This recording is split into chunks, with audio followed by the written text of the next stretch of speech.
thank you both for staying on time and not interrupting each other in a challenging remote format. This is new for all three of us. I appreciate that. It's time for 45-second closing statements by random draw. Mr. Hickenlooper, you go first, please. Well, there's no denying these are hard times. From coronavirus to racial injustice, there's a lot of work to do. But Colorado's always met the challenge. When I was governor, we faced natural disasters, mass shootings, the Great Recession, and by coming together, working together, we always made things better than they were before.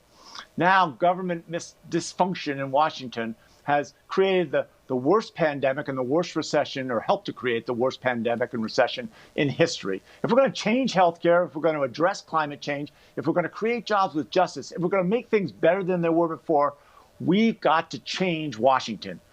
By supporting Donald Trump 100% of the time, Cory Gardner has shown he won't do it. Working together, you and I can. Thank you, Mr. Hickenlooper. Mr. Romanoff. I want to say thank you both to John and to you, Kyle and Marshall, for organizing this event.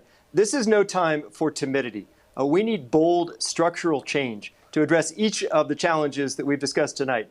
The climate emergency, the healthcare crisis. We need to build an economy that works for everyone. But to do that, we need a government that works for everyone. And we don't have a government like that so far.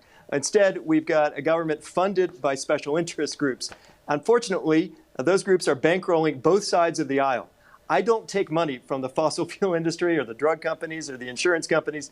I should acknowledge they're not offering. They have other candidates they prefer in this race. So I'm asking Coloradans to invest in our campaign instead, to go to andrewromanoff.com and chip in, get involved.